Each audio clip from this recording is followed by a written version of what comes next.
see my cup. You're having it front and center, Okay. so that you can see things and not have to keep moving. That sounds perfect. Good morning, everyone. Thank you so much for being here for the finals. We're very excited to see all the presentations this morning. There's a cord that we're going to be wearing. Okay. Sorry. Thank you all so much. Sorry, we're a minute behind.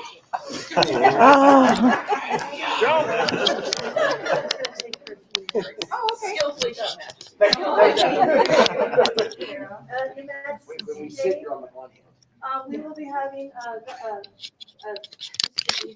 and Dame Araka helping with this judging, Lovely. as well as your champion, karate champion, and myself. So that's your panel. Wonderful. We love it. Thank you. Oh, everyone, please feel free to be seated. Thank you all so much. I don't know if We sit, you're on the one hand. I just want to listen. I have a hard writing on this stuff. Yeah. Speaking of the devil. Okay. Let's How you doing? Hey, good. Yeah.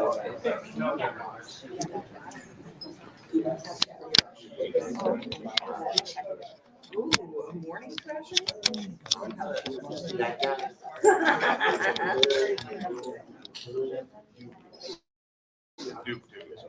So, I mean, if there's any problems, no, I've got my guard watching you. He's like, do we need any more thrash? So I was like, no, this gentleman, came back with the Springsteen concert, and we just don't know. Too wild.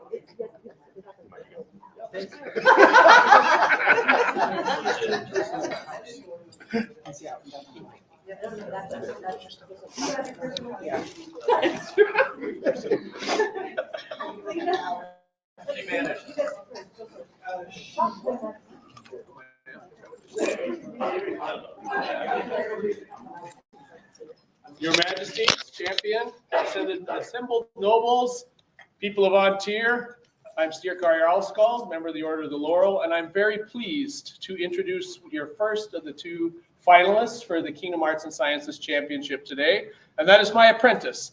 This is Baroness Sigrun Osrikskona.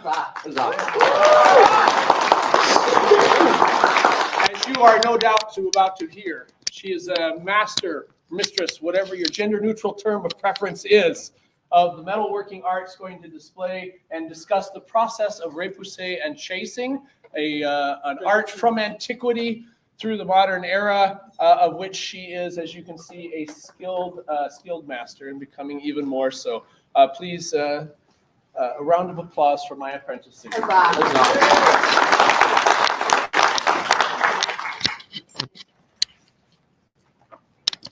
Majesty, Highnesses, assembled populace, I would like to introduce the second finalist for this competition, my student, Athelina de Oldenfeld.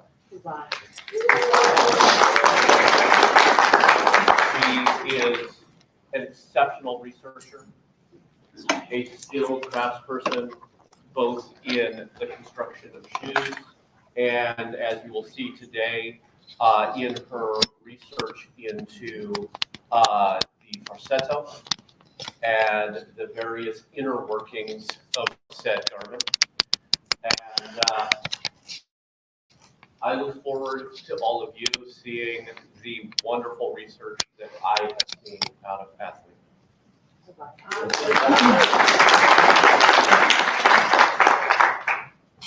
Because it's coming, and I know she has heard this one before.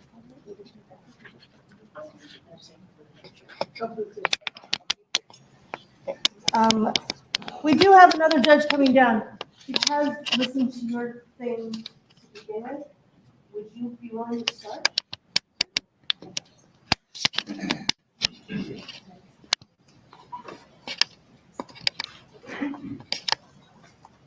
Would you like copies? We can share too. You have Ludvika and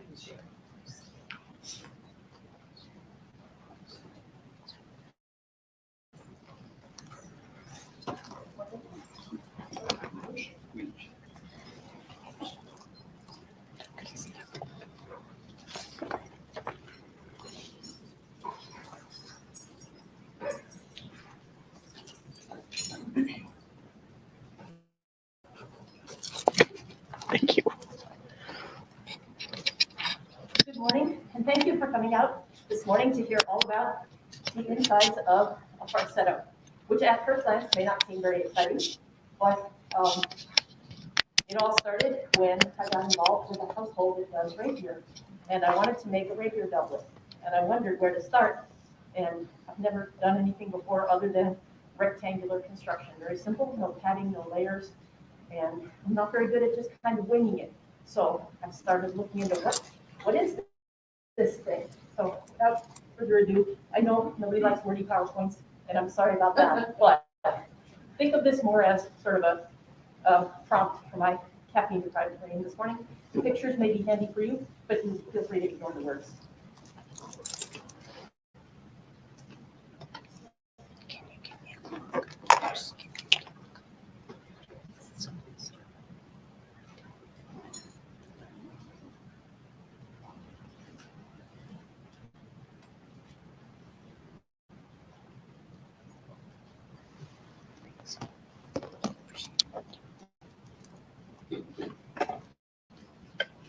A falsetto is the 15th century name, especially in northern Italy, for a doublet style padded inner layer garment.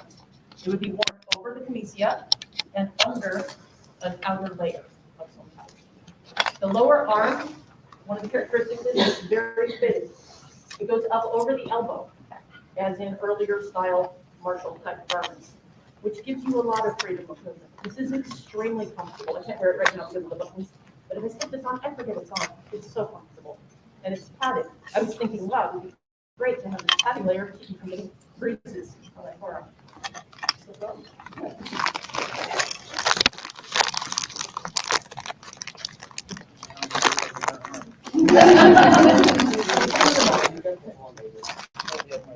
Anyway, another characteristic is for falsetto, the upper arm is extremely large. It's pleated into that bottom section. It's also pleated into the upper armhole. This gives you huge range of movement and down. Perfect for fencing. So let's make this. It has a short collar and it has short skirts which go just to the hip joint. This is really important and exactly at the hip joint. And the reason for that is that people were lacing their hose onto the bottom of the arm. And at this point, they didn't have codpieces in northern Italy. So they had their skirt, their shirt showing there.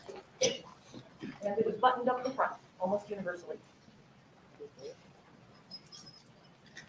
So this picture is actually what got me started down this road. So for Athenium, many of you may have seen this picture. I saw these little guys, so I'm a beekeeper, and I've looked at pictures of beekeepers before, and they've never been wearing something like that. These little guys on the left with the white garment. I was trying to figure out what they were wearing. And eventually I figured out that they were wearing separate clothes because this picture is from Northern Italy. So they would have to be wearing falsetto like this little guy in the front. And his is actually a little bit too short. Hard to tell, but you can't see the seam up here. It's actually the waist. And this armhole is painted a little bit, maybe what it says, but that's a falsetto that he's wearing. Okay, here are some other pictures. Some of the best pictures we have of falsettos and details come from Piero della Francesca's article of the true cross. Some of the characteristics you see are, we have some extant falsettos. It's wonderful. Being an earlier period person, there's so little extant, and it's just scratched a lot of it. But you know how parts of bridges are. So I tried to make that on there. This is a lower side, or not quite so fancy as the extant one. You can see button plackets here on the side. Those are not stuff inside the button. It's rounded in the front, rounded on the side. Here's that big upper sleeve and the lower sleeve split up here. The sharp collar. Okay, so that's what a falsetto is. There are some other images of fancier ones that are really rounded, that sort of 15th century globalist chest shape. The more working people stuff is don't have to be padded. And in fact, in England, there were some sumptuary laws that had stating that they were not necessarily allowed to be padded for lower class people. That's in England, not here. And how do we know that they were padded other than the extended examples? Etymologically, the word falsetto, it's the same root as the English word horse meat, sausage stuffed into a casing.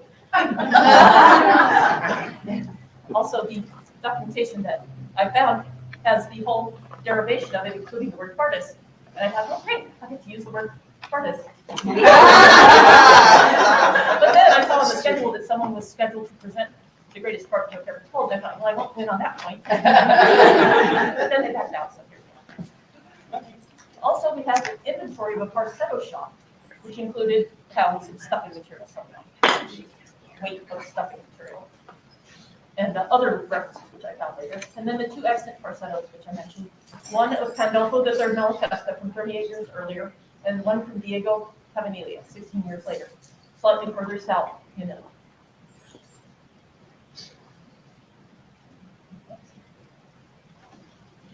Okay. And how would they have been constructed? We have references to acetons and core points and things all through the literature, lots of images of these types of quilted garments. We have a 14th century garment of Charles de Blois, core point, very closely fitted, and most of you have seen that. I have pictures later. It looks like simple channel quilting, pretty close together throughout the whole garment. I found one 2-page English article on the Pandolfo Malatesta doublet by Anthony Carloni. It was a little bit helpful. It indicated that there was padding, but it wasn't very helpful in knowing exactly how that was done. And I had taken a class on 16th century pad stitching onto a canvas foundation, which was a single layer of heavy canvas, right, which can be shaped or constructed, and then you pad stitch onto it. And I have an example of that up here. But really, I still didn't know. If you have, we know acetons maybe. The thought is that it derives from the Arabic word for cotton. They were oftentimes white in paintings. Aceton and doublet appear in English wardrobe accounts from this time. This was the early 1300s. This is all from Fashion in the Age of Black Prince. It mentions Nicolas de Gaulle as being the Crucipontier du Roi, the head of the sub-department of the Argenterie, responsible for making all of the quilted bedding and garments, not just bedding. For stuffing and padding of garments, cotton wool, which is the term meaning just cotton, and layers of cotton fabric were ordered for the Crucipontier workers in Italy. And at the back, there's an inventory here, which shows what was ordered for the making of different types of garments. And it shows cotton, not wool, not silk, no other materials for the stuffing. And it also shows the lengths of fabric, particularly linen and cotton, which were ordered for the making of these various types of garments. So you can tell from the lengths of the fabrics that were ordered that these garments have multiple construction layers in them, not just an outer and an inner layer. So cotton, one of the most important characteristics of cotton when we work with it as a quilter is you know that it will shift, right? So modern battings use needle punched strings to keep it from shifting so you can pull it further apart. But in period, you would have had to quilt pretty close together or really pack it in there to keep it from shifting around and clumping down and then not leave you protected. In 1350, Boccaccio mentions the word falsetto in Italy. Here's the Charles de Blois point from 1364. You can see the code lines on it. This is from Natasha Dandelion Kelly's work. I relied heavily on her many articles on the web. She's done an amazing job of deconstructing a lot of these earlier garments. She couldn't look at the inside of this garment. She cites a Villeblanc saying that it contains silk and cotton padding, which is really interesting. From 1364.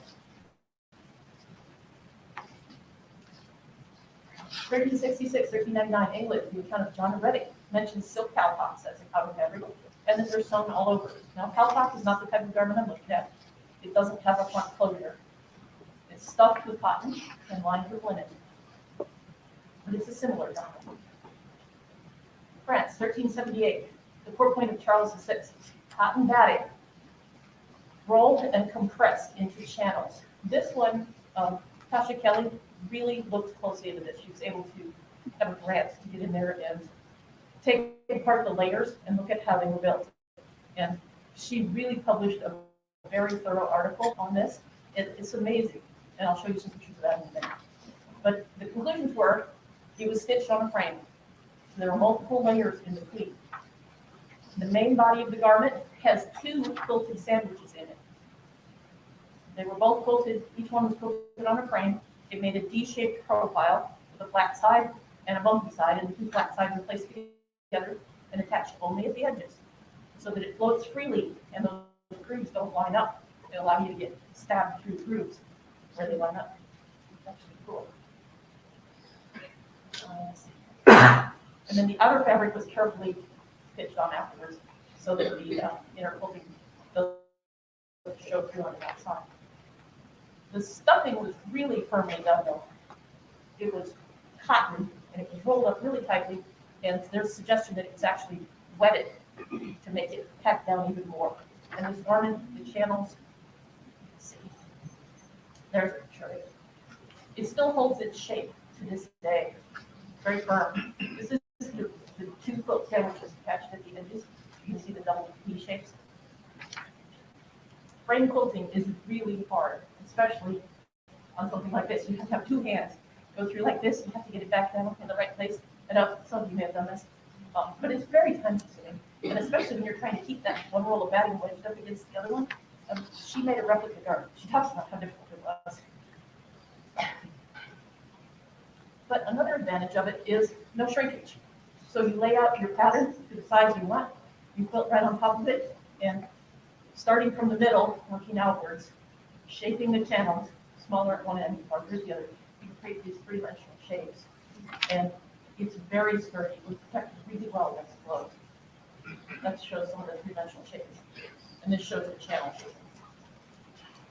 Okay, so what was going on in Italy, actually?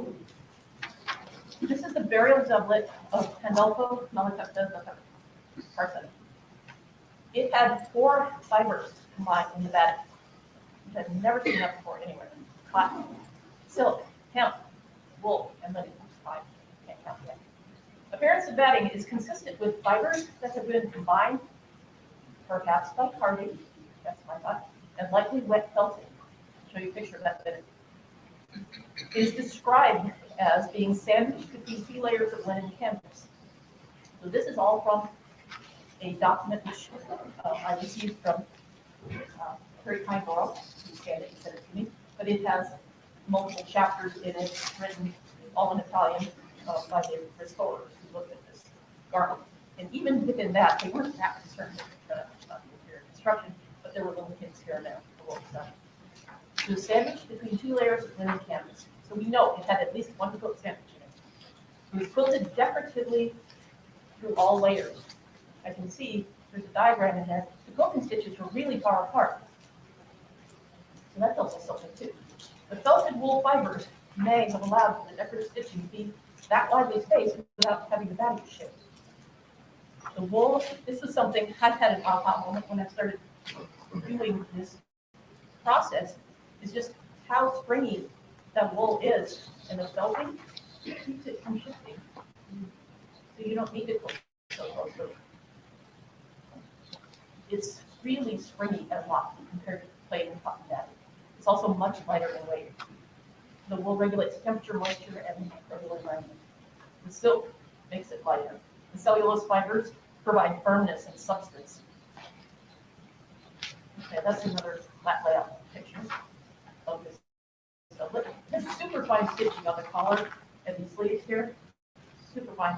Even looking at it really close up, you almost can't tell that it's not done on a machine or even woven that way. This is a diagram showing which parts, the dark gray parts, were actually stuffed. The light gray parts were not. And then this is the quilting pattern. You can see how far apart, like this far apart on the other sleeves. Quilting that far apart gives more flexibility and fluidity. You really can't see it in the paintings at all on the outside. This is a picture showing the fineness of the quilting on sleeves, which is not really what I'm talking about here. This is the Diego Cabanilli Parcetta. So moving along to this one, slightly after the point we're interested in. Unfortunately, this one's so deteriorated, all we have is really the silk cover. We know that there are traces of silk inner lining. But the important thing about this is there is one person who has made a couple of reproductions, and she found it necessary to use a couple layers of cotton batting to get the right break for that fine silk outer. So this probably also had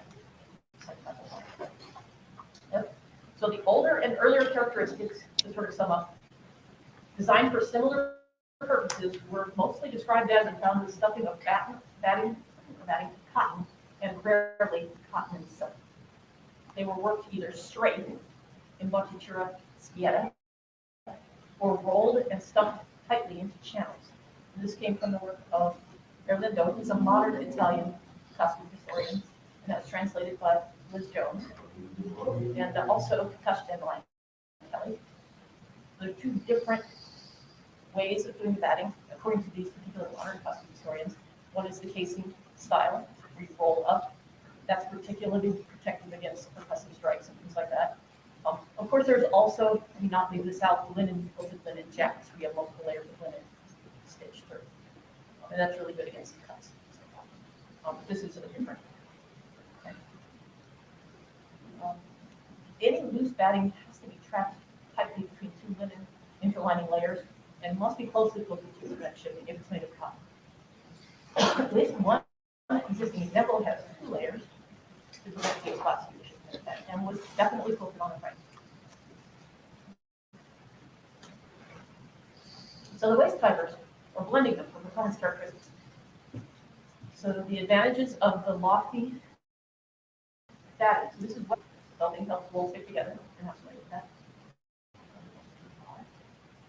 The improved height and resiliency with less compaction, decreased weight of the final garment, improved temperature and moisture regulation, important for Northern Europe, and also where it's hot. It's the thickness of the batting, not necessarily the material, that makes it hot, warm, right? How much air are you trapping? Microbial management, and the ability to place clothing lines, which are really important. Key technology. So I thought about how are they combining these fibers? Of course, it's easy for me. I have cards, and these naturally go to carding to combine materials. But wool combing was common earlier.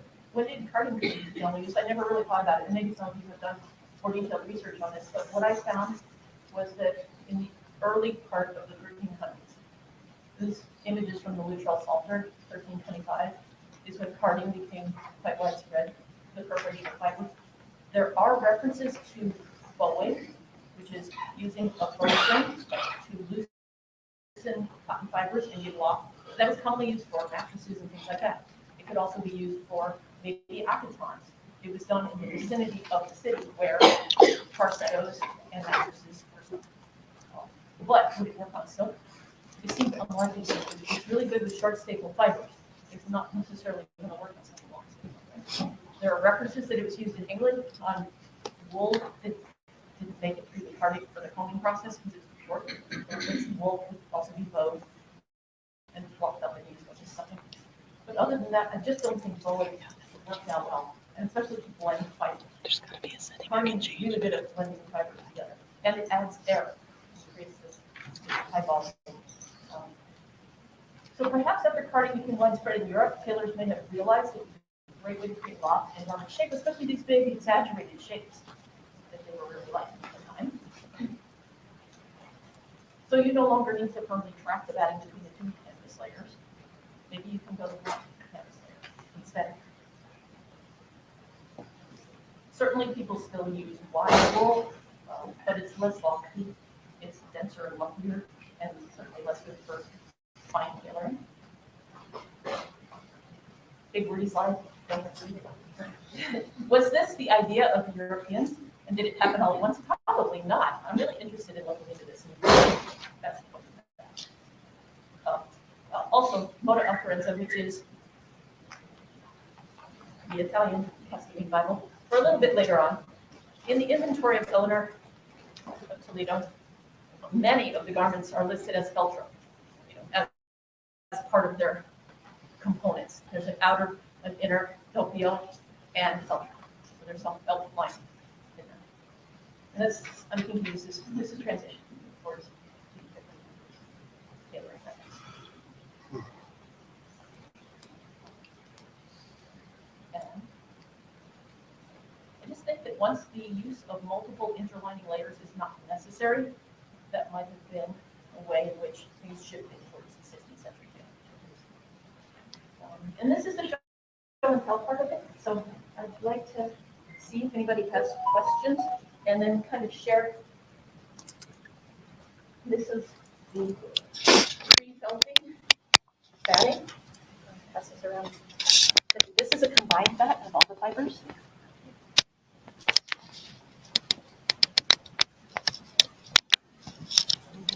This is a lightly felted bat of all fibers. And feel free to ask your question.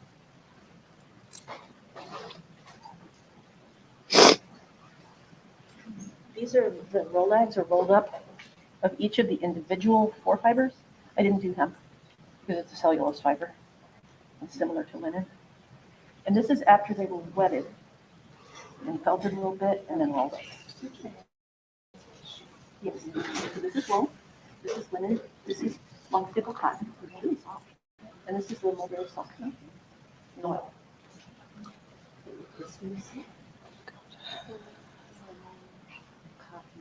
And then these are the individual fibers after combing, but before carding. So you can kind of see what they look like before. This one's been bleached. And I included this, which is a bit of dryer lint. And the reason is it's linen, but just to feel how when you crush it, it stays crushed. The fibers break, right? They're not resilient compared to the wool, which is, it's so springy. It's wonderful. And that's part of what makes wool a really good product.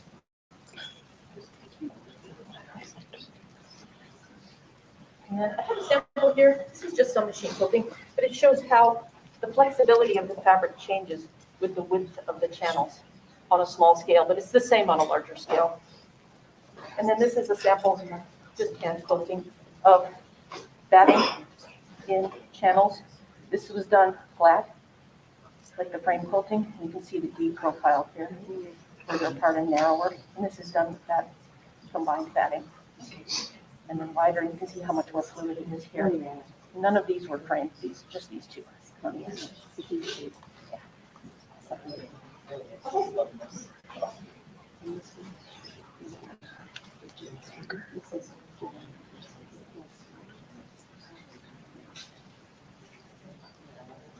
Okay, so I would just ask that as you go forward and make garments, please consider using alternatives. Yes? I have a question. You mentioned the techniques you use, but you didn't really go into the tools you use for the process, and if you compared those tools to the extents. I just wondered if you could tell us a little bit about that. Okay, so the tools compared to the extent of cards, they're little metal teeth on a fiber backing, and they're used in this manner to separate fibers.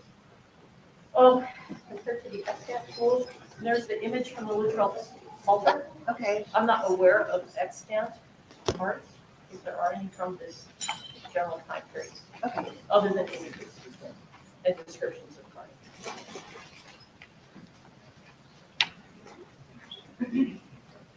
That's really all there are for tools. I mean, yeah.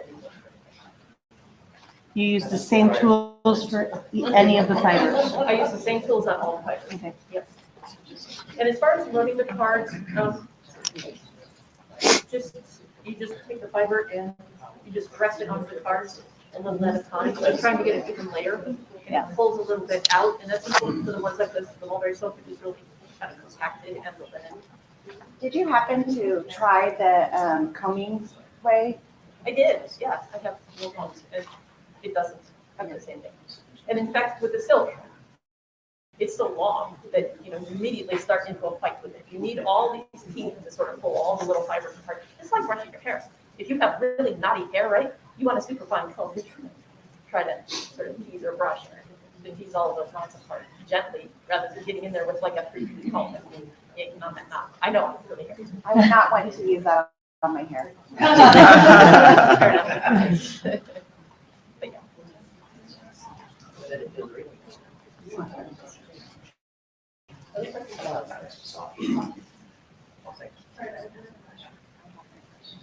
yeah. So you've been using the term felting when you're talking about the cotton. And is that, are you using that specifically for just cotton or the mixed fiber?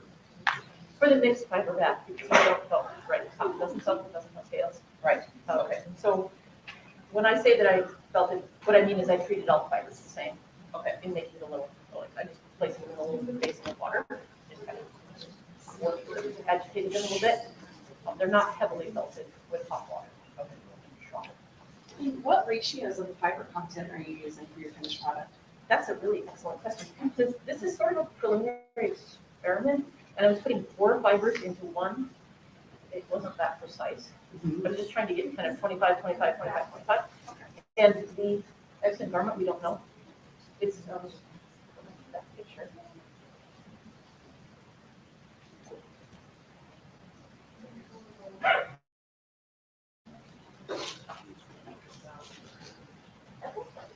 So,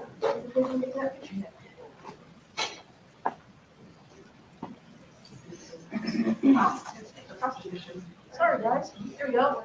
Okay, so here's the carding picture. And this is showing the little basin with the water. Just look more, and then just rolled it up and squeezed it, and then put it over, let it dry. On the screen. So this is the backing on the instant garment. Now that's seen through a layer of silk conservation fabric. It's really hard to see, but I had kind of 2 shocking moments. The first one was when I prepared this. Well, the first was when I first carded it and just felt it and how springy it was. And the second one was when I looked at it after the felt was soft, it looks like that. In your research, have you discovered whether or not, especially the period references, of where your textile fibers are coming from?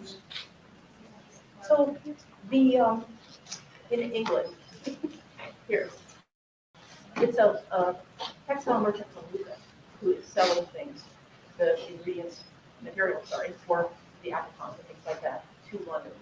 So I believe most of it is flowing through Italy at that time, but I don't really know. I didn't research that, but I would suggest that perhaps it is in France. Yeah, in the book Sea of Silk, France, they talk about it.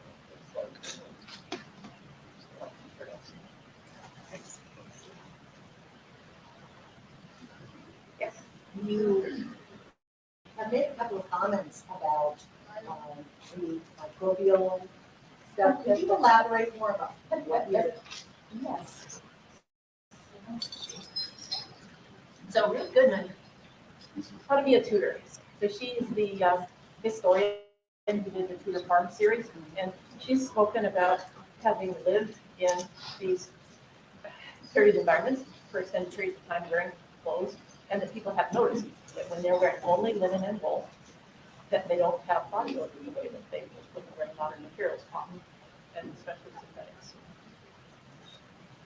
That's what I'm talking about microbial management. I have an unrelated question. You referenced Tasha Kelly's work quite a bit in your paper. Yes. I'm curious, did you replicate your process, or did you replicate her process, or did you take time to look at some of the original extants and kind of work it out for how you would do it? Kind of describe that process for me. Oh, I definitely did my own process on this. I read her construction paper on the Charles VI first, which made me think about the batting being trapped between the 2 layers, but as far as when she looked at the different materials in the batting, that wasn't something, the garment that she looked at was entirely top. So the multiple materials, that was not her process. And then I wanted to know about, when you were talking about the pieces, the various pieces that go into Quartetto, and you talked about how you quilt it without there being a lot of shrinkage. Yes. So can you elaborate on how that happens, or Yes, doesn't yes. happen as the case may be? So that's a good question. Actually, in the written paper, I'm talking about a little bit more in different sections. If you're quilting on a frame, you stretch the base fabric of that layer on a frame. You've drawn out your pattern piece on it, and then for your first channel, you've made your roll mag or your roll, and you quilt that top fabric down on top of it, and then bring it over the roll, push it down again, and you just keep going. So the top fabric does shrink, right? Because it's traveling a much longer path going over all these rolls, so it gets to the end. But the bottom fabric does not shrink. It's stretching on the frame. It's flat. Since it doesn't travel three-dimensionally, it doesn't change in size or shape. If you quilt in hand, with 2 layers that are flexible, you get this sort of eye shape, right? Both layers travel three-dimensionally, so the cap is a bit longer, so you get shrinkage. Does that answer the question? It does, and so the pieces, so you would quilt the fabric first and then cut the pieces out, as opposed to creating the tailored pieces and quilting them individually. Correct. And also, so that's also part of the question of how is it done in terms of assembling all of them together. The fact that things were quilted through all layers suggests to me that maybe it wasn't right. As they're further and further apart, and also they're not using a mold and stuff, the corsetto is not as dense, it's not as lumpy. So they wanted something light and flexible, maybe some loft to it, but light and flexible. And further apart, they may not have framed it that. Hope is with more on the outside. But the earlier garments, people in these sandwiches, they were concerned, they didn't want the quilting lines to show on the outside. The Charles VI definitely shows that they didn't want that. No, the Charles Law, they didn't care. That was a functional garment, it could be under the garment. It didn't matter. And I still question whether that one was done on the frame. Nobody's taken it apart to take a look. And it's so three-dimensional shape. They don't know. And we don't know whether it's packed down, how much it's packed down. Majesty. Yeah, I just had a good question about, have you experimented quilting on frame? I have. And have you noticed any kind of distortion in the, of the pattern piece when it's up from the tension frame? No, the top piece definitely distorts as you're going. Right. But I haven't noticed any distortion overall. Other than, I guess, to better answer your question, I haven't made a piece as large as the sample pieces that practically made in Amazon. I haven't done that. I've done a few others. It doesn't do that distorted. And also, it depends on your shape, right? If I'm doing mostly straight rows, I'm not going to see your kind of three-dimensional shape. But it makes sense that if you're going wide, small, you're going to see some three-dimensional shape. And then how they're joined at the end. So if you quilt with the top layer versus quilting 2 sandwiches and then having your top and your lining and then attaching them at the end, you're going to shape those pieces and then attach them shaped. So that final shaping, by attaching them at the edges at the end, will tend to maintain that 3D shape. Versus making them flat, they'll tend to stay flat. So the corset maybe doesn't have that additional, because it's made all together.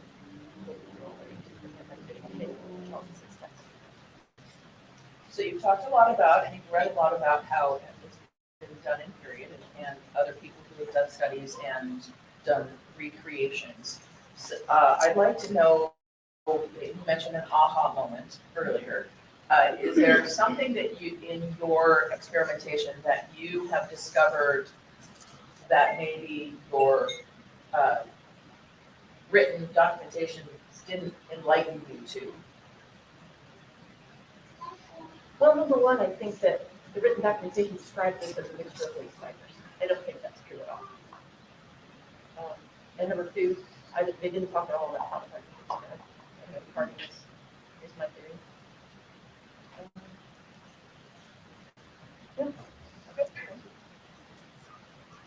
I have a question related to being a champion.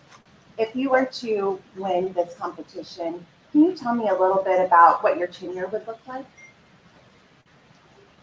No pressure. I don't know exactly how to answer that question, except to say that the one thing that motivates me the most right now is just to think about how can we preserve our research going forward.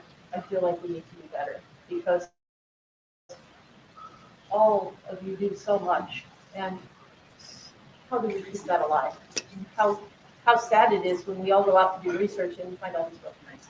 And recently, a shoemaker that I've known of for many, many, many years, and I always send new people to his website. What happens when the internet hosting company realizes?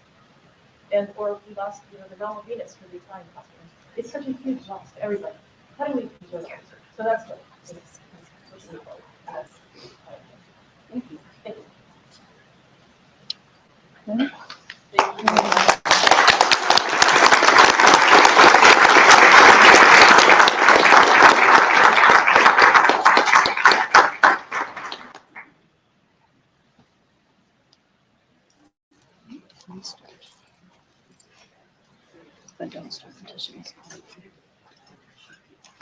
Is our first, and I'm going to turn it over to you, please.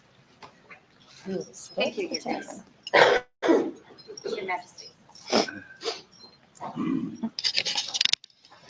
Hello, I'm Sig. Good morning. How are y'all today? Good, good. First off, who has the biggest hammer in the room? My husband. Who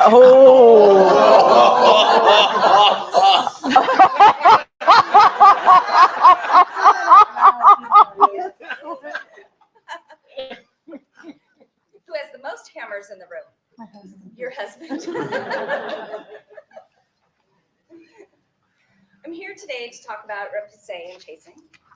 I have been involved in this art form for approximately 12 years when I learned about it through Sir Master Phelan. I was at a newcomers event and he said, "What are you interested in?" And I said, "Anything that has to do with metal or fire." And he said, "Well, why don't you look at this?" And so I took that and then I messaged him later and said, "What was the name of that again?" And he said, "It is repoussé and chasing." And I'm like, fantastic. So I went and I researched it for a couple years until I actually tried it.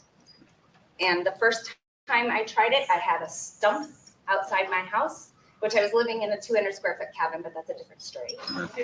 So at a stump outside my house, I had an old cast iron skillet filled with colored modeling clay and a piece of junk metal out of my garage. Stuck it in there. Didn't know anything about annealing at that time. Didn't know anything about any of that. But I took a flathead screwdriver and a hammer and I started pounding on that metal just to see what it would do and see if I could actually create something. Well, I pounded out a Celtic knotwork and I was like, oh, this is really cool. This is pretty cool. It was on galvanized metal, so I don't dare heat it. But I was like, this is pretty cool. I'd like to learn more about this. And that's what started my journey to this.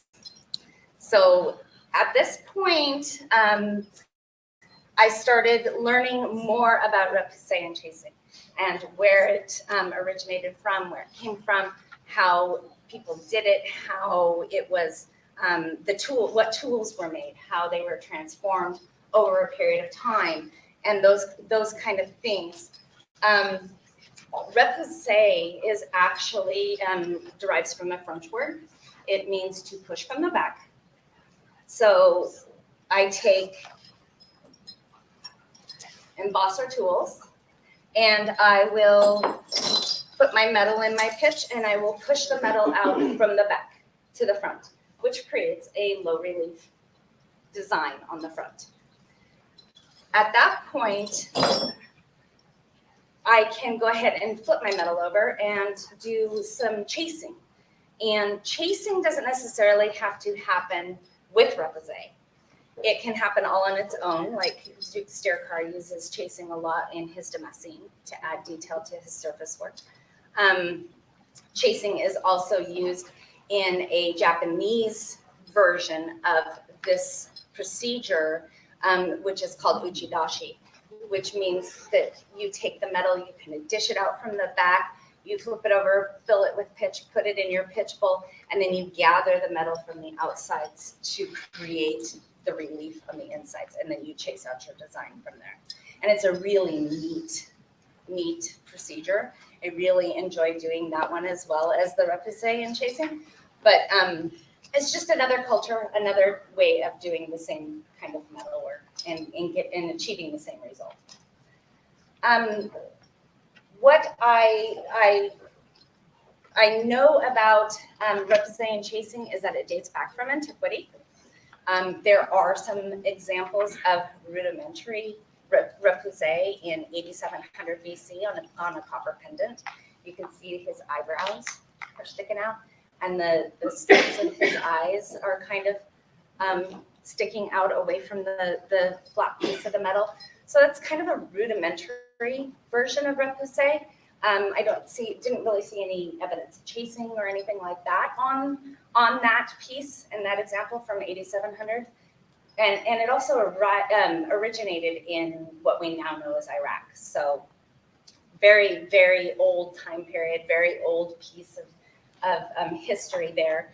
And more earlier examples are some wonderful Greek and bronze armor that was Repoussé that is just absolutely gorgeous. Some more armor in the Renaissance. We see a lot of Repoussé and chasing in. The Battersea Shield in 300 BC. We also see the Gunstrup. That is a difficult word to say, from Denmark. The Gunstrup cauldron in the third to the 4th century. Some silver vessels throughout time period, all the way up to the 19th century. We see Repoussé and chasing in.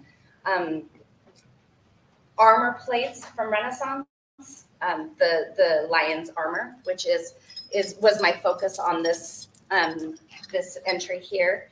We also see the masked garniture armor ensemble, which is from 1539 BC. The lion's armor is from 1550 BC. Sorry, not BC. I'm sorry, my apologies. From 1550 and 1539. So we see all of those beautiful, beautiful examples. I also have some of my own examples that I've done up here over the years. The tools that were used in antiquity were mainly hammerstone. The hammerstones are like an oval-shaped cobblestone rock that they would attach to a wooden handle and hammer on there. Copper chisels, iron chisels, those kind of things. And it's a really dense rock. It doesn't break apart easily. So they would use those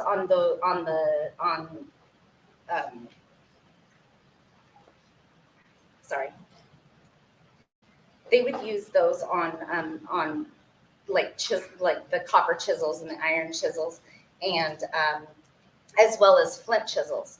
Now, flint chisels are done by lithic reduction.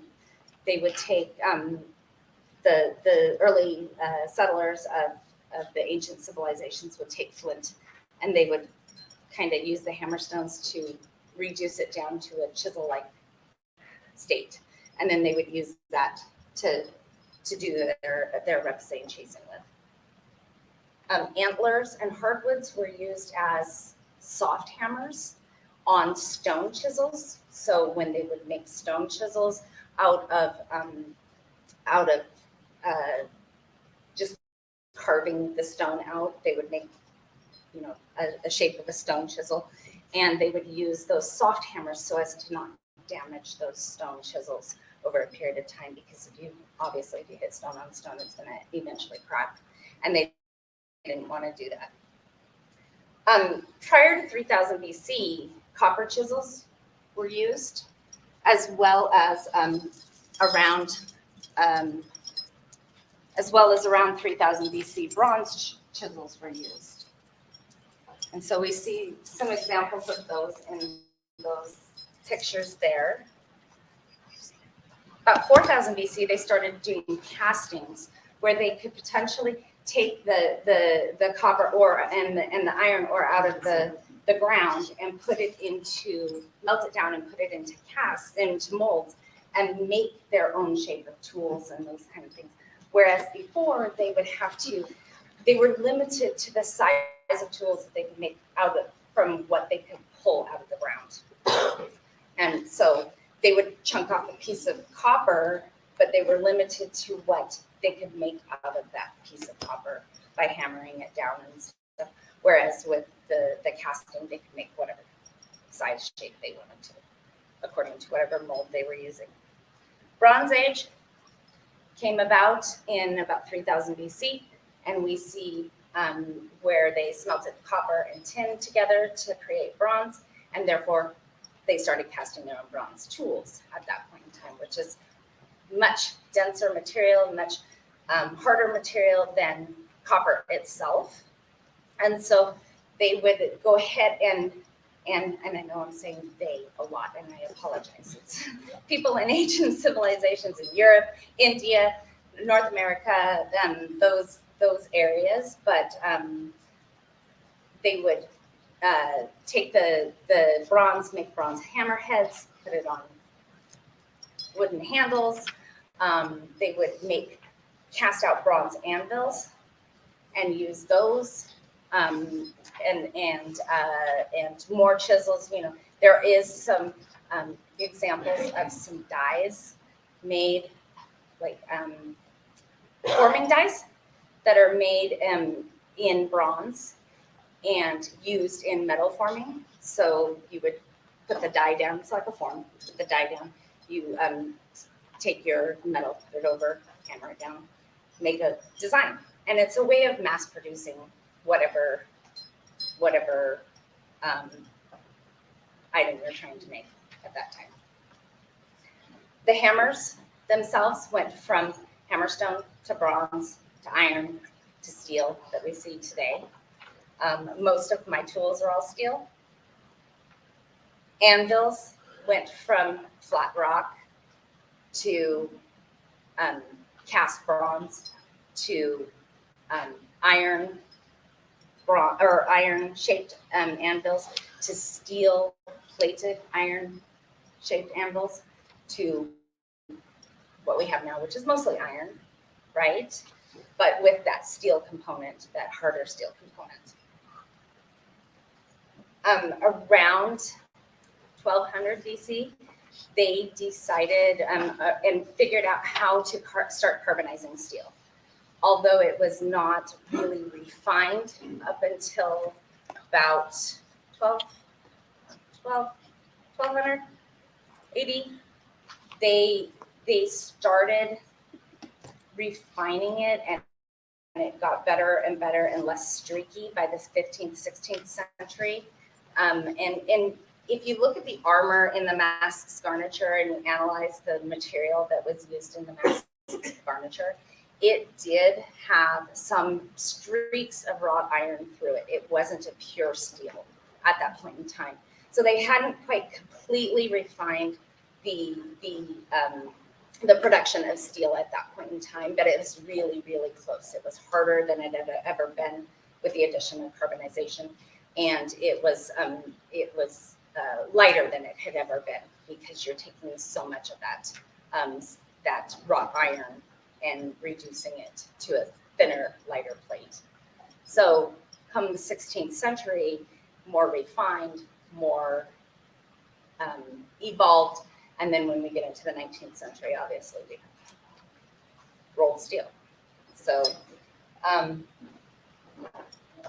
let's see.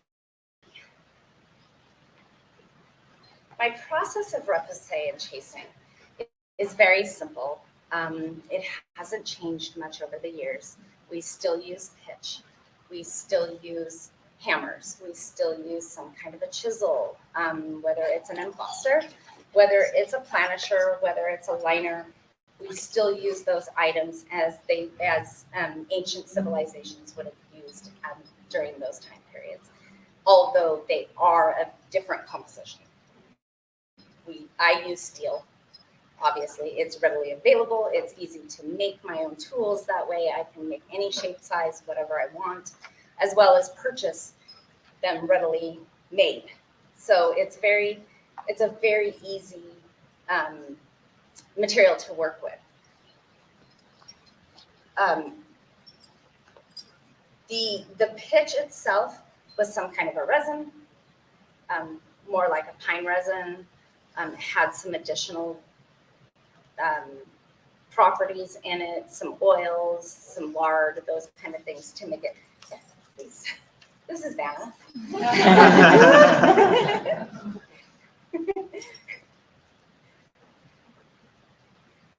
And when you heat that, it becomes a little bit softer. So hardens, and that's what creates the backing. Yes, it's a little heavy. I apologize. As it cools, it creates the backing to the material that is needed in order to move that metal. So if I were to take my hammer, my big hammer, and a piece of steel and hold it in the air and hit it, it's not going to go anywhere, right? It has to have some kind of a backing behind it in order to move. And our refined movements that we want in, say, in chasing are really detailed and really in need of a real solid yet malleable backing, which is why we use pitch. The tools that I use, like I said, haven't changed much. They're steel in composition now, but the shapes, sizes, way that you use them hasn't changed. Hold it, hit it with a hammer. Pretty simple. No, it's not simple. You hit it with a hammer for doing it right.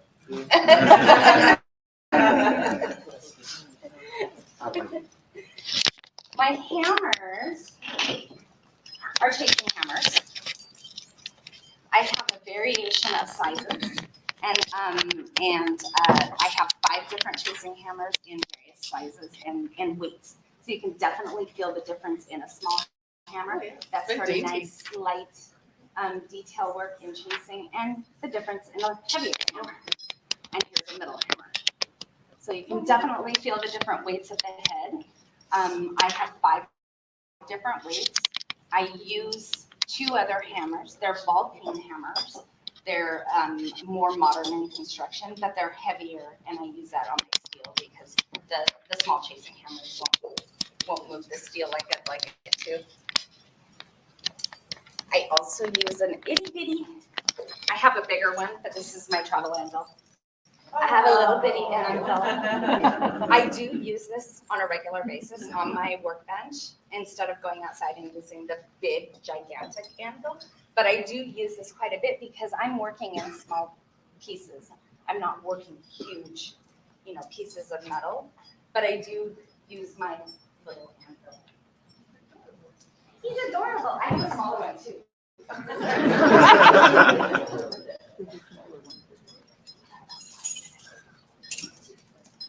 So this is the pre-manufactured pitch, and this is how it comes. It's just in chunks, and we heat it up. And did I give that to you on our Oh. And it comes in pre-manufactured chunks. Sometimes it'll come in a brick, sometimes it'll come in a bag and in these chunks, and you just put it in your bowl and melt it down. They would have probably melted and used the pitch on some kind of a flat surface, like a stump, a piece of wood, a flat rock, something like that back in prior to the 15th, 16th century. But we use pitch bowls. All I did was buy some stainless steel bowls and fill them halfway with concrete and then the rest with pitch, so that they have some weight in them, but yet it's still functional for what I need. A lot of people will use iron, like half cannonball kind of things, iron bowls, and fill them with pitch, and they're quite expensive, so I used the cheaper version. These are the tools that I made long ago. I still use them. You can tell that the end is mushroomed. And that's what we want, really, is to mushroom the end, because then we get a nice clean strike every time we use the tool. You said you made them? I made them. Yes, I did make them. I used tool steel, and I ground them down, made what I wanted, and hardened the ends with heat treatments. Do you ever have to repair them? Not the tips, I do not. But the ends, occasionally I have to grind off the mushroom because it gets stuck on my fingers or something, and I don't. I've cut myself on those before too, on the edge. So. I tend to grind off the mushroom a little bit, but I like to keep that mushroom top nice and flat and not touch that. I also use in my process a sandbag for shaping various items and metals. They would have used some form of this in 15th, 16th century to be able to shape items. I'm not sure 100% if it would have been leather. I'm assuming it would have been, but I don't have any evidence to prove that it wasn't actually leather. So here you go. It's a little dirty, so I apologize. No, that's fine. A lot of my tools are a little dirty. So the pieces, the repoussé and chasing phase, I start out with a template. So this is the example that I used to create this entry of repoussé and chasing. I found a really good image of this on the Royal Armory's website, and I printed it off and sized it to what size I felt that it should be. It's a little large for my what would be my breastplate, but it would fit Sterker. I think, yes. So so I sized it the way I wanted it sized, whether it's bigger or smaller or whatever.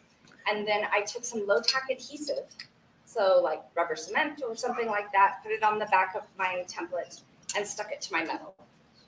At that point, then I embed my metal into my pitch by heating up the pitch. I put a little oil on the back to aid in the removal from the pitch and the cleanup later. But once this metal gets nice and warm, that pitch sticks to it like glue and it won't let go. So I warm it up again, and then it'll just pops right out with the oil on the back, which is fantastic. It works well. So I embed my metal in there, and then I start lining out that design. And I use my smaller liners and my smaller chisels in order to just line out the design, line out the parts that I want to see on the back so that I can repoussé them from the back. So I line out the design, transferring the design to the back of the metal, and then I can take my metal out of the pitch, put it face down, back in the pitch, and I can see my design on the back side because it's pushed through. And then I can go ahead and start repoussé from the back side to push that design forward and give it relief on the front side. So that's the initial phases of what this process is, and my process. The next phase that I don't know if I can do that. Okay. The next phase is the repoussé phase. Like I said, I'll push my metal forward. Once I felt that I've gotten enough relief out of that metal, then I'm gonna take it out of my pitch, I'll clean it all up, put some more oil on it, put it back in my pitch, upside down or with the repoussé side down. And at this point in time, I will usually take a little bit of pitch out of my bowl and melt it in my metal and stuff that in the freezer so that it hardens a little bit so that my design on the front doesn't collapse when I go to chase around it. So then what I will do is I will take my metal, put it back in my pitch bowl, and I will begin chasing around that. And I'm using my straight liners, my curved liners, some embossers, depending on where I want to push my metal and what I want to do with it. But I will use mostly smaller chasing straight liners and chase around my design. Once I feel that I am ready to move to the next phase and repeat my repoussé phase, I will take my metal out, clean it up, put some more oil on it, put it back in my pitch bowl, and begin another round of repoussé and push more forward. And just keep doing the same thing over and over and over again until I feel as an artist that it looks appropriate, and that's where my vision. That's the representing and chasing phases. We come to the finishing phase, which is whatever kind of finish you want to put on your on the piece that you're working on. This happened to be the finishing that I put on that. I used some oil and heated it up to blacken it, and then just took some sandpaper and kind of sanded off the blackening on the high relief areas so that you can see the design, and left the low relief areas alone so that the design kind of pops out. And then I covered it with a museum wax to preserve the finish. So those are the stages. They will slightly vary from material to material because of annealing.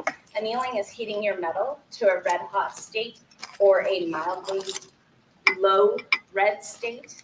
And then depending on what kind of metal you're using, if it's a non-ferrous metal, you can quench it in water and it's annealed and it's nice and soft and malleable again. If it's steel, that takes a little bit longer. It has to cool down slower, and it's not readily usable like right away again.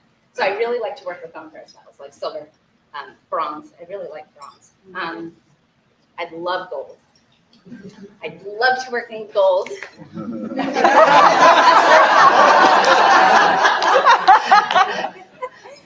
And I love copper too. I started in copper. I love working in copper, and then I moved to silver when I could actually afford silver. And then I would really like to work in gold at some point in time. But Are you looking at Stuart? yes, I am. I'm looking at I'm hoping that he will gift me some, but I don't see that. So it just all depends on what kind of metal you're using as to how you anneal it and how your phases work and how many times you need to replicate that and chase it and so forth and so on. Like this one, I think I probably replicated and chased this medallion. I probably replicated and chased 3 or 4 times before it was finished. You're welcome to take a look at that as well. I think silver. I'm gonna have you clarify one thing. You Okay. keep saying heating, Heating. and I know what it is, and you do this. Oh, sorry. But say what tool you're using to do that. Propane torch. Okay. Are you? You're in the oven? I don't know. No. Microwave? No. Microwave? No. I use a modern propane torch. In the microwave. That sounds Microwave like metal. experience, Your Grace. That's silver. Mhm. And this is copper. And that took me a couple, like 2 or 3 phases to do that one. This is silver, and it took me 4 phases to get this done. And then the Battersea Shield took me 5 or 6 phases to get all of that done. You need to start asking me questions. So, questions? Yes. Yeah, very cool. Discussed representing the lion's head, but you didn't really go into the armor at all that you reproduced it from. I was just wondering, since it's in your paper, if you could tell us a little bit about the extant object that had that image on it that you reproduced. Sure. The lion's armor is from 1550. It was attributed to the Negroli family because of its lion, the actual motifs, the foliage on it, the masks, whether they be lions' heads or whether they be green men. We call them green men, but like that's a Negroli family piece as well. But it is from 1550. It was thought to have been made for King Henry IV, potentially. I don't remember. But it changed hands over a period of time. So there are pictures and there's portraits of somebody wearing them, but it's not the same person over. So it wasn't one person that owned it. It is now sitting in the Royal Armories and on display. But it's a nice there's 17 pieces to the garniture. It's beautifully repoussed and chased and gilded and damascened in gold. Which royal armor? In Spain, and where are you going to find this? Royal Armories in Madrid. Madrid. Yes. Yes. Some of the pieces of black, some, and it's like her in it. You describe the child with the adjustment changes as you go. Making curve surfaces opposed to flat. When I'm repoussé and chasing, I'm not using typically the anvil to work on the metal. Most of the time it's in pitch, so the natural curve of the metal is the pitch dictates. I will go ahead and straighten it out when it's kind of wild and out of character and not what I want. So I'll use the anvil around the edges to straighten it out, but otherwise it's usually a flat piece that I'm working on most of the time. What about any design?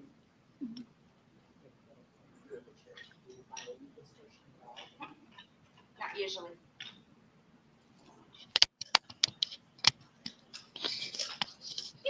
Me again.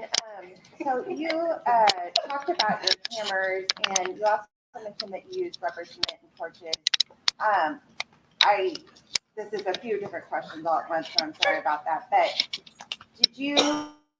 I didn't see any pictures of extant hammers. Did you see that in your research? I'll start with that one.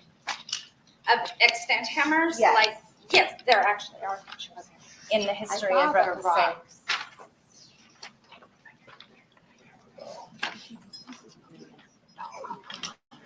Where'd they go? Okay. So those are the soft hammers that they would have used on stone chisels. And then the Bronze Right. hammerheads, I don't have any pictures in there, but I do have I have found some extant examples of bronze hammerheads. and then as far and as iron. the rubber cement and the torch that you use, what would have been used in period? Because I'm assuming that would not. They would have free-handed their designs onto their metal or just repoussé them freehand for their template. And as far as heating is concerned, they could have used a kiln, a wood fire, depending on the time period, a blue-marine furnace, some kind, or a coal forge if you're looking at 15th, 16th century. Yes. If someone were new and they wanted to get into this, you've already suggested this is a costly endeavor. It can be. What would you tell a newcomer what they needed to get started to do this? I would suggest very minimal tools. They can make their own tools for less than what you can buy them. So if I would teach them the methods of making their own tools, and then I can also refer them to Amazon where you can find, like I said, a stainless steel bowl, fill it with. You don't have to necessarily purchase pitch, or you can make your own pitch, but it's very smelly. And then you can use other methods. There is an oil-based clay that works really, really well for repoussé and chasing. I started out with that after I tried the multicolored modeling clay. But I used that for many years before I was able to afford pitch and purchase that. So that is a less expensive way of doing it.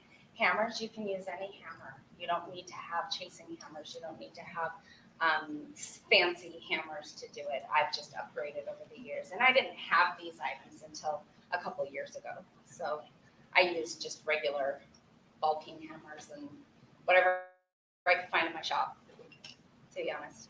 I have a quick question about the pitch itself. Is that reusable project to project, or how often do you need to replace it? It's very reusable. I've had my pitch and pitch bowl for about 5 years, and and every so often I'll throw a chunk of pitch in there to replenish what lost over the years. Yeah, so it's very reusable. Where did you obtain the information about oiling the back of your metal? From Nancy Corwin. She is a very big jeweler. She does a lot of rough sand chasing, and it was just a tip and trick that I picked up. So you haven't found any reference Nope. to any of, in research? Nope. Anywhere that is an issue? Nope. And then I wanted to ask you about whether or not you had, I mean, as you're working a piece of metal. Yes. On the pitch, what happens if it pops off? I will heat the pitch back up and re-embed it in, or I will flatten it. Usually it'll pop off if the metal is so distorted that that the pitch can't hold on to it anymore. So I will take it off, I'll flatten out the edges, and then I'll re-embed it in my pitch. And it's just a slight detour. It's not very time consuming to do that, but it does happen. I've had it happen multiple times. Ask your last question. If you were working in, where's the line faced from? 16th century, 1550. Locally where, the area? Oh, Milan. Milan. If you were working there and say you were in charge of purchasing supplies, where would you be getting these things from? Like, where would your pitch come from? Where is your metal coming from? Where are your tools coming from? Because, of course, not all artisans are going to make their own tools. Right. So the pitch would have been manufactured by them, by the shop. It more than likely would not have been pre-made and available to purchase somewhere unless there is an artisan that actually is making that and they can purchase it from them. Tools, someone in the blacksmithing shop would be making tools, whether it be an actual armor or they have a tool maker within their shop. They would be making those tools. And the materials itself, I'm not sure. I'm not sure where they would get the tools, the materials. Yes. So my last question is related to being a champion. If you were to win this competition, could you describe a little bit about what your tenure would look like as Kingdom Arts and Sciences champion? Well, I think that the arts and sciences are very important in this kingdom, as well as the known world. And I believe that being a champion for the artisans that are within my reach is incredibly important. Just helping them find their passion and helping them go with their passion and realize what their passion is and hooking them up with people that share that passion and really being involved with the artisans in the community and in the area and within my reach is really what I would focus on, as well as anything that the Crown would want to.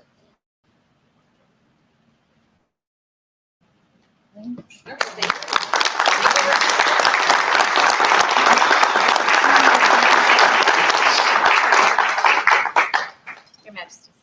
We're going to step away for a few minutes. Before court, we will just need to have the back board of yours taken down so that we can use that for court. But We will everything else. completely clear. Okay. Thank you. If you have any of Sigrun's tools, etc., please make sure they make it back.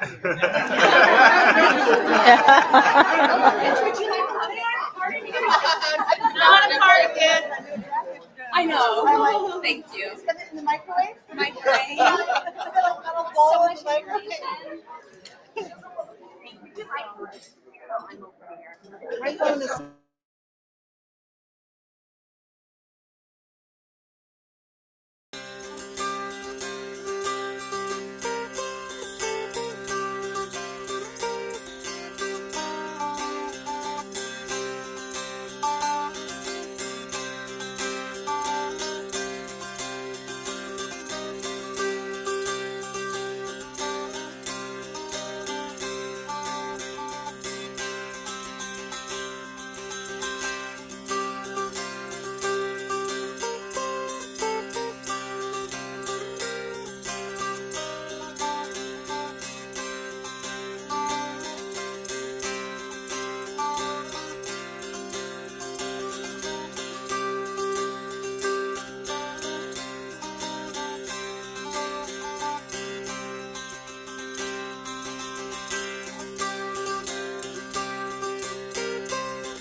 Here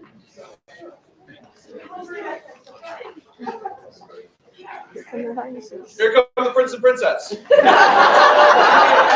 morning, Your Highness. And here comes who, Colonel? Second. The seventh brother. No, wait for it. I believe in you. I believe in you. Here come the Gormla.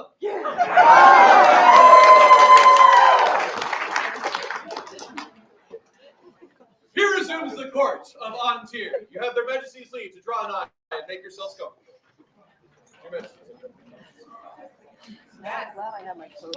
it.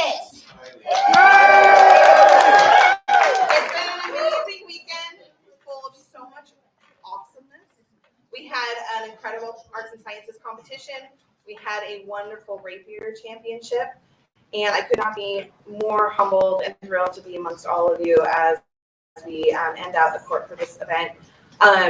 Thank you all. The amount of knowledge and artistry that's been shared with us and with the kingdom has been exemplary, and we couldn't be more thrilled. We want to thank all of the entrants, not just those who entered for the championship, but everyone who displayed in the competition. Thank you so much. Thank you to everyone who gave their time to judge in a very large and complex tournament. Thank you so much for those who were in the scoring room to tally all the scores. And thank you so much to Duchess Gianna as our Minister of Arts and Sciences for the Kingdom, who orchestrated the entire.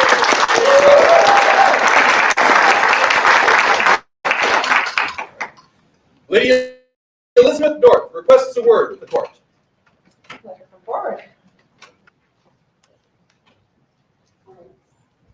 I'm a little bit hoarse from talking over the weekend, but I don't know if anybody has noticed, but we have a crew of people over in the lounge that have been ferociously sewing all weekend long. We've been running a contest called the Sable Couturier. Those teams have to create 4 sewn garments composing one full outfit for their models. And the judging starts at noon, and there will be a fashion show where they're gonna like walk the catwalk. It's gonna be adorable. So anybody who's still around, please come and watch. They've been working so hard, and this is the first time we've done it, and I'm really proud. Sorry, I'm getting a little bit worked up because this is my first big thing. And I wanted something as the chatelaine for Bloodline, or I wanted something that was newcomer focused, and so all of those models are newcomers. They've been active for at least 3 months, but less than 1 year. And knowing that clothing is a barrier, they've been helping create, and they get to walk out of here with a brand new outfit. So everybody comes and checks it out. So again, judging will start at noon. After that, catwalk. And then I believe Her Majesty is going to come hand out prizes to our winners. It is my great delight to do so. Thank you so much for putting that together. Thank you. Kendra, Philia, Gerald, come before their majesties.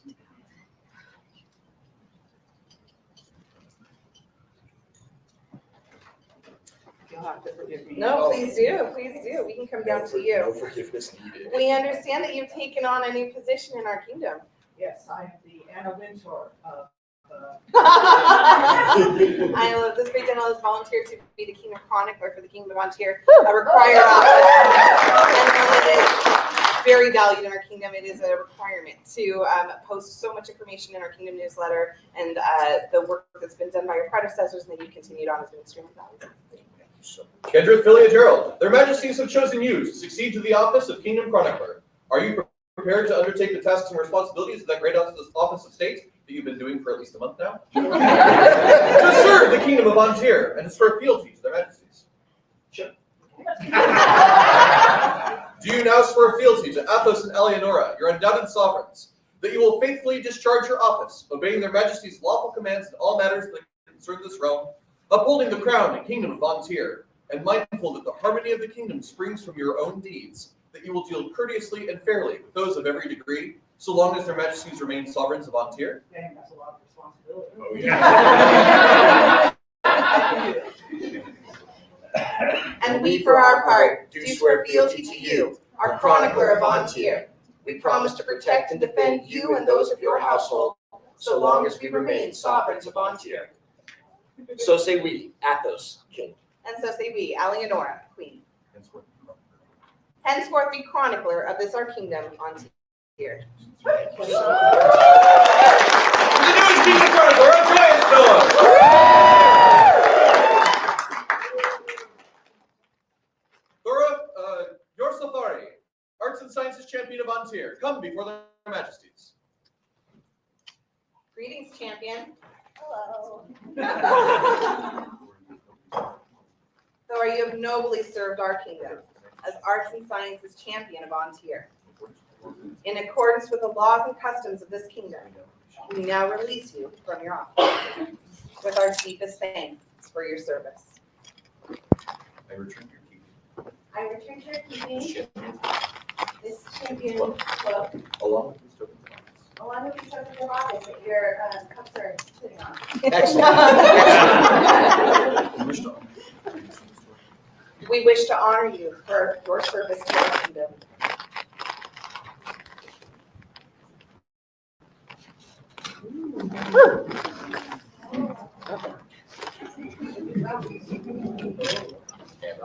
This scroll was carved by the hand of Duchess Livia, and it reads, "No pearl shines brighter on the crown of Antir than its artisans, and Thora Yarsalfari has given with grace their time and skill to uphold these standards. So then do we, King Athos and Queen Eleonora, give our deepest thanks and gratitude for service, received and honored this 26th of February, Anna Societatis 57. Know all people by these presents that Thora, having served faithfully and honorably as Arts and Sciences Champion in the Kingdom of Antir, is hereby given the honor of the Lion's Heart."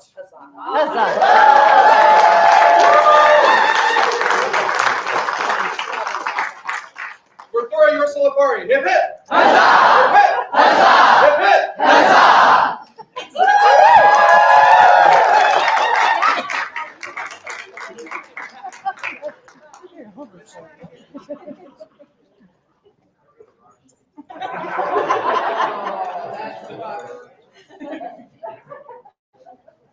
Their Majesties request the presence of Duchess Diarna.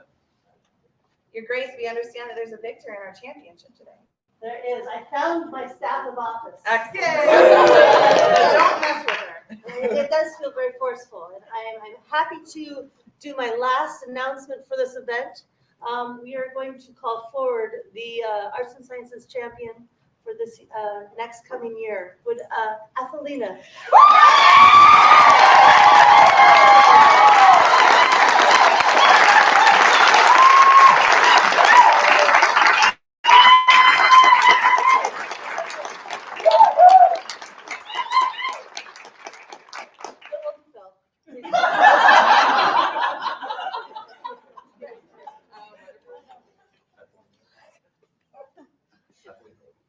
Athelina Obenfeld, By your knowledge and skill, by your knowledge and skill, you have won the title of Arts and Sciences Champion. Will you now take the champion's oath? do you swear to faithfully discharge your duties as Arts and Sciences Champion of Antir, to abide by the laws of the realm, and to loyally serve the crown of Antir for so long as you remain champion? I do. Do you swear that Athos and Eleonora are your true sovereigns? I do. Do you swear fealty to Athos and Eleonora, sovereigns of Antir, that whenever they marshal the forces of the kingdom, there shall you be to advise and defend the crown and kingdom of Antir?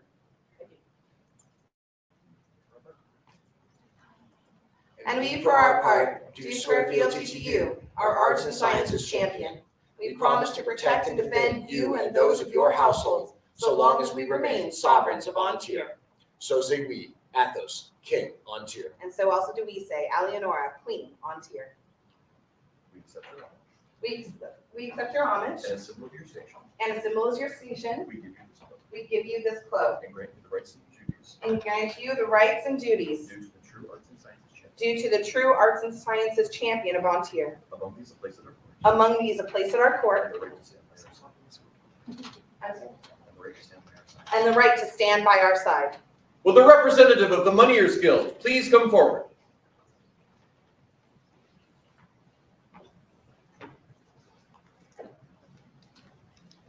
Master Arian, welcome. The Money Use Guild makes coins for all of the champions. These are tokens of your office to give to people who inspire you. On the back of the coin, it says beauty, knowledge, practice, passion, and prowess, all of which you show. Huzzah. Enjoy. Thank you, sir, for the generosity of the Money Use Guild.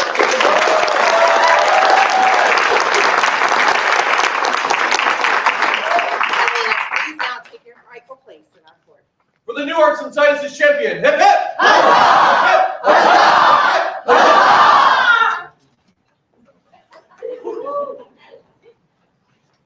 Wow, this has been an incredible event. I mean, from everyone who came out and actually presented and put themselves out there for the Arts and Sciences competition, to all of our Rapier fighters who came out for the Queen's Championship, we've just been overjoyed the entire time. Thank you to our princes and princesses who come to join us, our Glymm boy. There it is, making sure we get that down. It's just been wonderful to have this weekend, and thank you all for joining us and staying here for our final court to get to see our champion and kind of witness the finalization of everything. So it's been wonderful, and thank you all. Yeah, and at noon, there is going to be the presentation of the Sable Couturier in the lobby, so please do join us there at noon to witness the finals of that. So Oh, thank that's you all right, so because much. there's more. Yeah. Thank you all so much. This being the final bit of business for this court.